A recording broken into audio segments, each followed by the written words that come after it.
أول مفتاح من مفاتيح الرشاقة. مرحبا بكم كامل في داركم جديدة، عتبة مربوحة علينا وعليكم إن شاء الله هذه القناة. وإذا كان مازال مشتركتيش ماذا بينا لو كان تفعلي هذاك الزر هكايا تاع الاشتراك تاع الجرس باش يوصلوك كامل المفاتيح نتاع الرشاقة إن شاء الله. نبداو اليوم بأول تحدي، بصح قبل اللهم صل وسلم على سيدنا محمد. واللي شافونا بالزهر اليوم ما يعرفوناش، مرحبا بكم. معكم مريومة، استشارية تغذية مختصة تغذية، متحصلة كذلك على شهادة في طب الأعشاب وشهادة ماستر دايت الدولية في التغذية. نقدم في قناتي الأولى ريجيم بدون تكاليف، وهذا القناة ريجيمات من أكل المنزل، من مرطميطة المنزل، يعني واش طيبتي للعائلة تاكلي معاهم وتفقدي وزن وتثبتي وزن، وهذه هي الطريقة الأنجح. على خطر هذوك الريجيمات اللي يشرط فيك واش تاكلي، لما تحبسيهم تعاودي تسماني.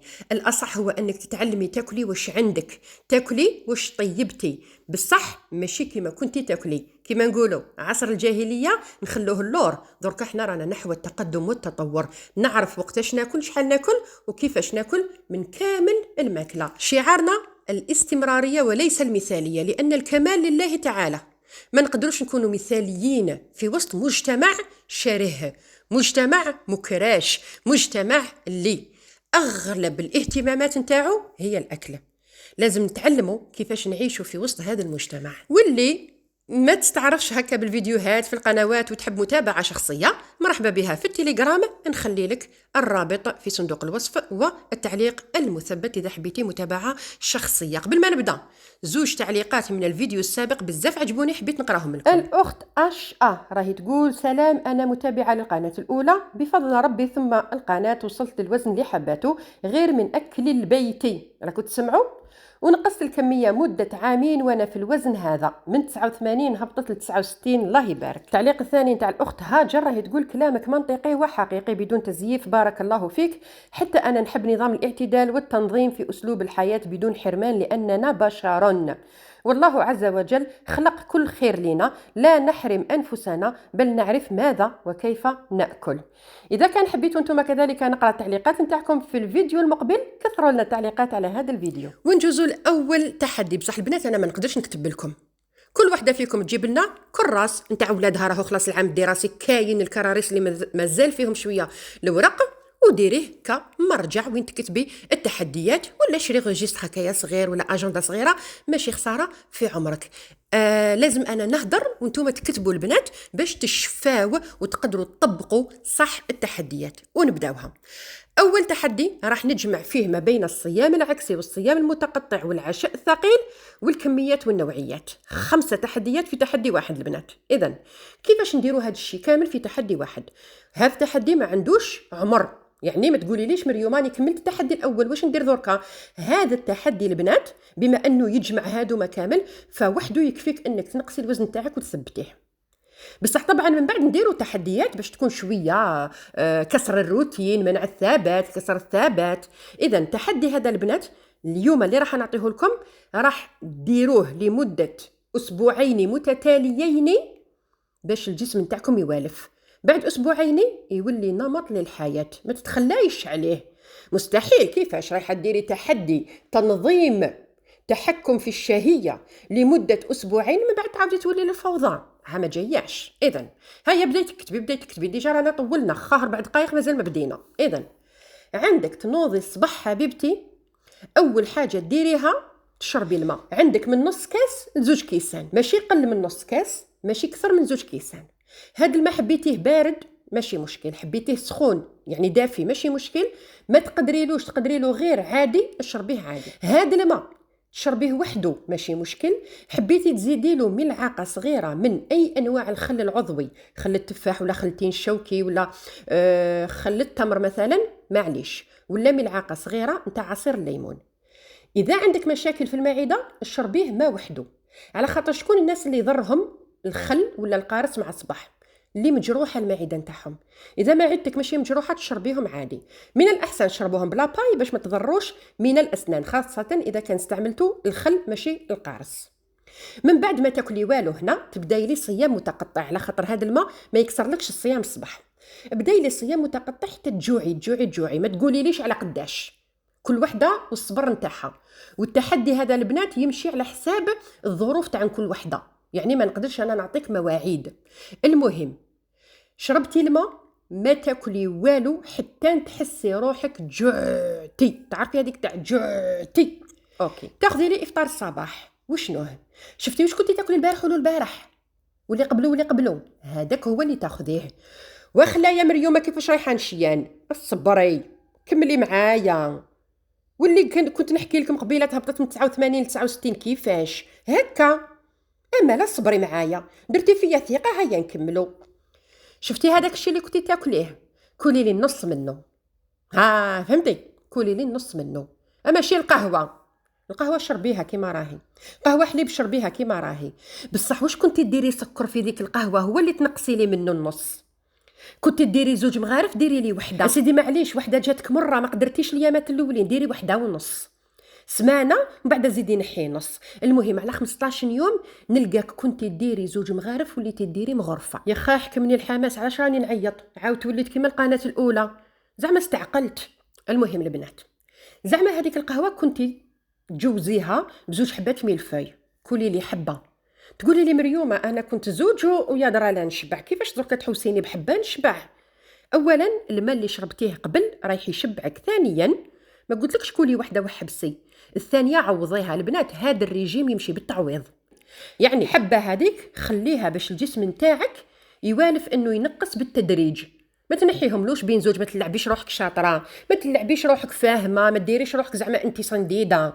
قلت لك نص معناتها نص، على خاطر اذا كان فرصتي روحك ونحيتيهم بين زوج تفشلي، فهمتيني؟ تفشلي. وجربتي ونحيتيهم وفشلتي وعاودتي سمنتي. المؤمن لا يلدغ من الجحر مرتين. هذه المره رانا نقولوا نتعلموا طريقه جديده.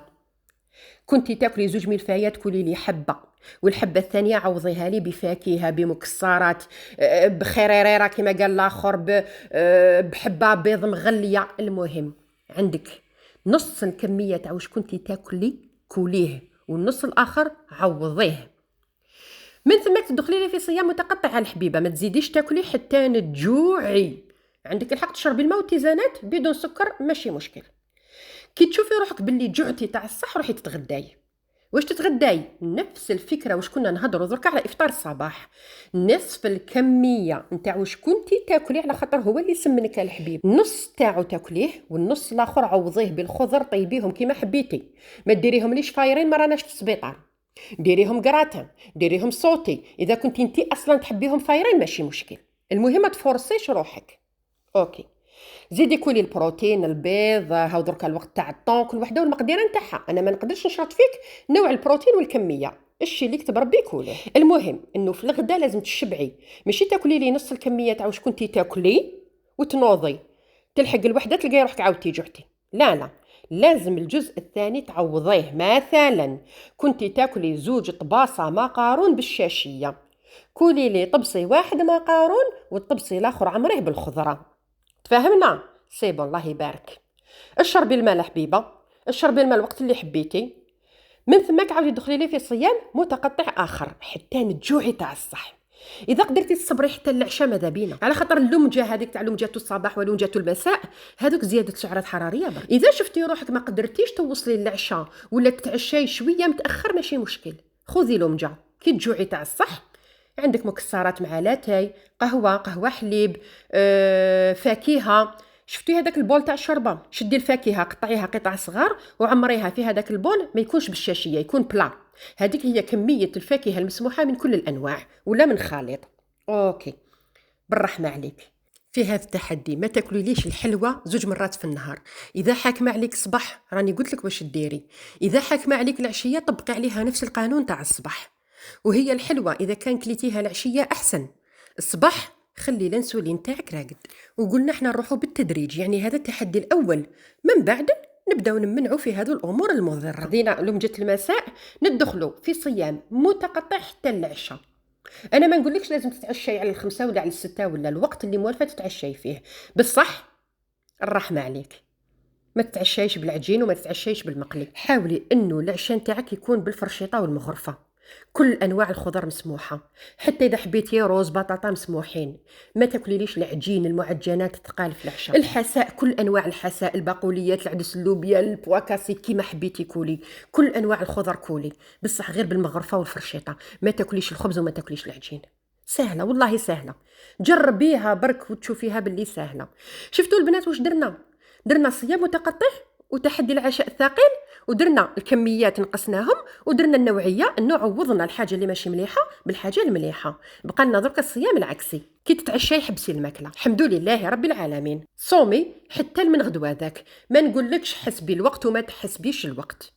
الصيام العكسي والمتقطع اذا درتيهم بهذه الطريقه العفويه تاع ما تاكليش ما بين الوجبات وما تاكليش في الليل، تنجحي فيه.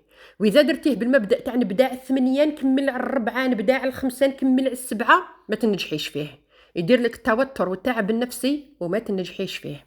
فهمتوه البنات التحدي؟ عندكم في الليل تقدروا تشربوا تيزانات اللي حبيتوا، اي حاجه تيزانه حبيتيها.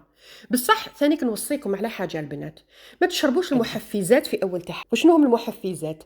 زعما ديتوكس، زعما تيزانه سبيسيال ريجيم، بذور الشيا، بذور الكتان. ما ديروهمش في اول تحدي البنات، خليوا روحكم تفهموا الجسم نتاعكم. ديري 15 يوم هذا التحدي، راح تشوفي الوزن نتاعك ينقص وانتي مرتاحه نفسيا، وراح تفهمي الحاجه اللي فريمون كانت مسمناتك.